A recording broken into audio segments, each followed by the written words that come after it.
Salam. Maraqlı bir mövzuya toxunacağıq bugün. İşdən sonra evə gəlirsən, bəlkə biraz da yorğun olursan. Amma qarşıda ən azı 3-4 saatlıq sərbəst vaxt var. Düşünəndə bu həftədə təxminən 20-25 saat edir. Əlimizdəki axşamları boşa verməyin araşdırması məhz bu qiymətli zaman kəsiyinə fokuslanır. Gəl birlikdə bu materialı biraz, necə deyim, təhlil edək. Görək o boş qalan saatlar əslində gələcəyin üçün necə bir fürsət ola bilər.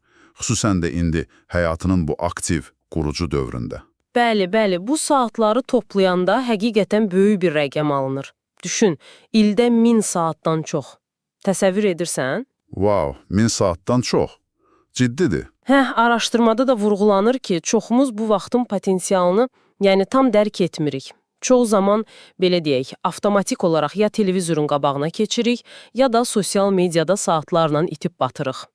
O tanış vəziyyətdir. Bu sadəcə vaxtı öldürmək deyil axı, həm də əldən verilmiş imkanlardır. Bax, o əldən verilmiş imkanlar məsələsi düşündürücüdür. Mənbədə bir atalar sözü də çəkilir. Vaxtını itirən, vaxtını itirər. Bu çox yerinə düşür, elə deyilmi? Elədir. Yəni bu sadəcə boş bir xəbərdarlıq deyil ki, bu passivliyin konkret nəticələrini nədir araşdırmaya görə? Tamamilə. Bu, yəni, gələcəkdə kaş ki demək riskidir bir növ. Araşdırmaya görə axşamları davamlı olaraq səmərəsiz keçirmək, təkcə uzun müddətli hədəflərə çatmağı çətinləşdirmir, həm də gündəlik həyatımıza birbaşa təsir edir. Məsələn, stres səviyyəsi arta bilir, bir növ peşmançılıq hissi yarana bilər. Başa düşdüm. Hətta, baxın, yuxu keyfiyyətinə və ümumi sağlamlığa belə mənfi təsirləri olduğu qeyd olunur.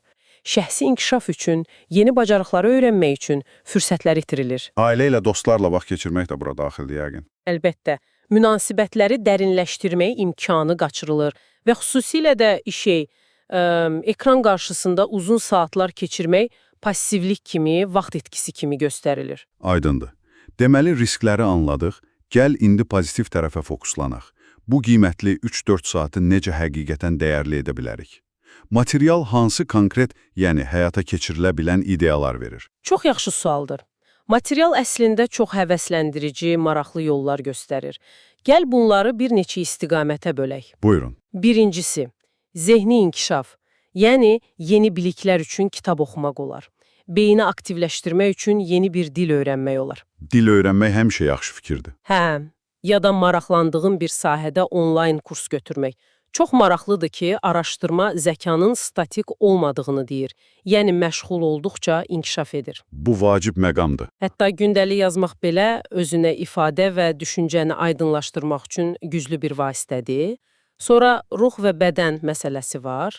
Yəni sağlamlıq. Bəli, həm fiziki, həm mənəvi. Hobbilər burada çox önəmlidir. Musiqi aləti çalmaq, rəsm çəkmək, əl işləri, bağçılıq. Bunlar həm yaradıcılığı oyadır, həm də stresi azaldır. Rahatladır adamı. Düzdür. İdman, yoga, meditasiya və ya sadəcə sakitləşdirici musiqi dinləmək. Bunlar da zehni və fiziki sağlamlıq üçün əvəzsizdir. Bəs sosial tərəfi? Üçüncü istiqamət – əlaqələr. Xüsusilə yeni qurulan ailələr və ya ümumiyyətlə gənclər üçün bu çox vacibdir. Ailə üzvləri ilə, məsələn, masa oyunları oynamaq. Əyləncəli olur. Səmimi söhbətlər etmək, birlikdə yemək pişirmək. Bunlar əlaqələri möhkəmləndirir. Dostlarla da keyfiyyətli zaman keçirmək lazımdır əlbəttə. Həm də bizim mədəniyyətimizdə bilirsiniz, axşamlar ailə qonaqpərvərliyi üçün xüsusi vaxtdır. Bu da vurğulanır. Bütün bu ideyalara əladır həqiqətən, amma gəl etiraf edək də, işdən sonra çox vaxt enerji qalmır axı. Yorğun oluruq. Bu reallıqdır. Necə edək ki, bu planlar sadəcə kağız üzərində qalmasın, həqiqətən həyata keçsin? Yəqin ki, planlama ilə bağlı da tövsiyələr var, düzdür? Əlbəttə. Bax, elə məhz burada vaxtın idarə edilməsi bir bacarıq kimi ortaya çıxır.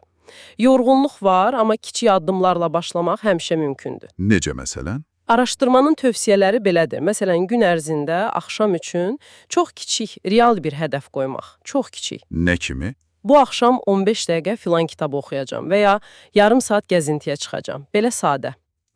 Yəni böyük hədəflərlə özünü qorxutmamaq. Bəli. Sonra konkret vaxt aralıqları təyin etmək. Deyək ki, 19:30-dan 20:00-a qədər yeni dil məşq edəcəm. Və ya 21:00-dan sonra telefona baxmayacam. Bu çətin olacaq, amma vacibdir. Vacibdir. Üçüncüsü, prioritetləşdirmək. Yəni, nəyin daha önəmli olduğunu müəyyən etmək. Hər şeyi eyni axşama sığdırmağa çalışmamaq lazımdır. Yavaş-yavaş. Düzdür. Dördüncüsü, diqqət dağıdan amilləri, xüsusilə o telefon bildirişlərini və ya arxa fonda gedən televizoru şuurlu şəkildə minimuma endirmək. Məncə bu ən vaciblərindən biridir. Ola bilər və nəhayət həftəlik baxış da faydalıdır. Həftə sonuna doğru hansı kiçik məqsədlərə çatmaq istədiyini görmək əlavə motivasiya verir. Deməli, belə başa düşürəm ki, söhbət sadəcə axşamları nəsə ilə doldurmaqdan getmir. Əsas məsələ bu vaxtı şuurlu şəkildə özünə, gələcəyinə bir yatırım kimi istifadə etməkdir. Tamamilə doğrudur. Və bu yanaşma araşdırmanın da göstərdiyi kimi təkcə yeni nələrsə öyrənməyə kömək etmir, həm də ümumi əhval-ruhiyyəni yaxşılaşdırır, özünə inamı gücləndirir. Bəli, bəli. Materialın əsas ideyası məhz budur.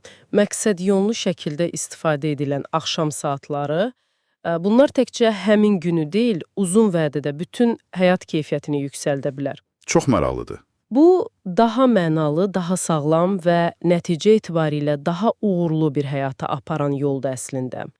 Vaxt bizim ən dəyərli resursumuzdur. Yəni, onu necə xərclədiyimiz birbaşa gələcəyimizi formalaşdırır. Beləliklə, əziz dinləyici, gördüyün kimi işdən sonraki o adi görünən saatlar əslində çox böyük potensial daşıyır.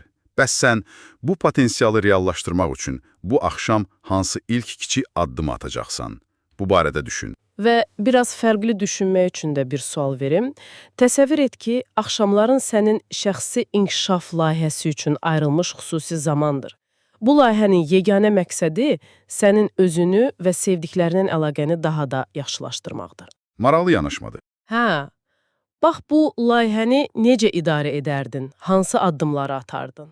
Bu sual üzərində düşünməyə məncə dəyər.